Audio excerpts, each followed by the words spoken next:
안녕하세요. 오늘은 신체 활동에 대해서 좀 알아보려고 합니다. 우리가 많이 운동하세요? 운동하면 건강합니다. 뭐 이런 말 종종 하게 되는데, 그러면 과연 운동하면 뭐가 좋은지, 아니면 운동은 어떻게 해야 되는지에 대해서 좀 알아보려고 합니다. 우리가 보통 암 환자들 할 때 운동하세요라는 말도 하지만 요즘 뭐 그냥 신체 활동하세요라는 말을 많이 합니다. 실제로 연구 결과나 이런 거 많이 보게 되면 피지컬 액티비티라고 해서 이렇게 많이 되어 있는데 뭐 과격한 운동, 우리가 헬스장에서 가는 운동하는 것뿐만 아니라 단순한 집안일 또는 그냥 걸어 다니는 거 이런 거 다 포함됩니다. 그래서 덜 앉고 많이 걸으세요라고 하는 지침이나 권장사항이 되어 있습니다.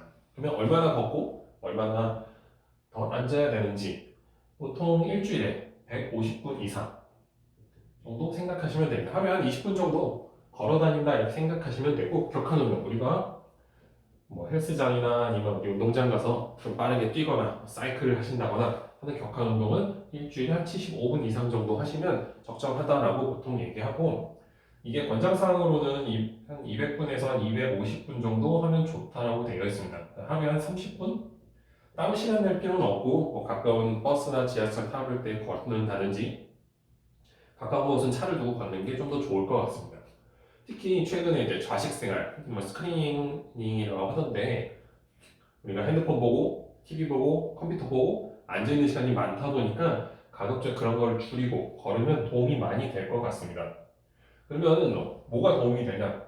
운동에서 가장 중요한 건 대장암입니다.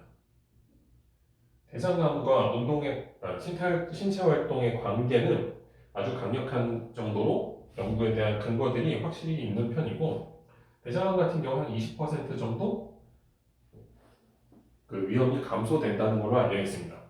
그것뿐만 아니라 유방암 같은 경우에도 신체 활동을 잘 할 경우에 위험 부담이 한 16% 정도까지 감소하는 걸로 되어 있는데, 폐경 후에는 적정한 운동, 그 다음에 폐경 전에는 격한 운동도 포함됩니다. 그러면 둘 다 그 위험 부담을 많이 줄여주는 걸로 되어 있습니다. 그거 제외하고도 자궁 내막암, 자궁 내막암은 실제로는 신체 활동과 완전히 이어진다라고 보기는 조금 어려운데, 자궁 내막암의 주요 원인 중에 하나가 비만이 있기 때문에 이게 덜 앉고 많이 걷게 해서 체중 조절에 신체 활동이 좀 포함된다 이렇게 생각하시면 좀 더 좋을 것 같습니다. 그래서 자궁 내막암에도 신체 활동을 많이 하라고 근거도 어느 정도 꽤 있다라고 해서 권장사항이 되어 있습니다.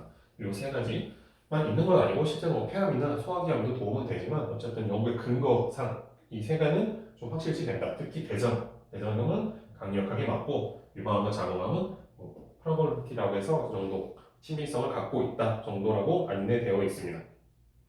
그러면은 우리가 강도는 어느 정도 되느냐? 우리가 한 일주일에 한 150분 뭐가 포함되냐면, 중간간도 보통 그냥 가볍게 걷는 거, 아니면 가벼운 사이클링, 집안일, 아니면 뭐 꽃꽂이, 수영, 무용 다 포함됩니다. 뭐 수영도 막 격하게 하면 당연히 격한 운동으로 바뀌게 되겠죠. 그 외에도 이제 뭐 격한 운동은 뭐 빠르게 달리기, 빠르게 수영, 빠른 사이클링, 뭐 에어로빅, 팀 스포츠, 뭐 축구나 배드민턴 같은 것들이 우리 격하게 하는 운동이라고 생각하시면 좋을 것 같습니다. 하루에 뭐 30분 정도는 가볍게 산책하시면 충분히 도움 될 수 있을 것 같으니까, 조금이라도 건강 챙기기 위해서 신체 활동을 좀 더 신경 써 주시면 좋을 것 같습니다.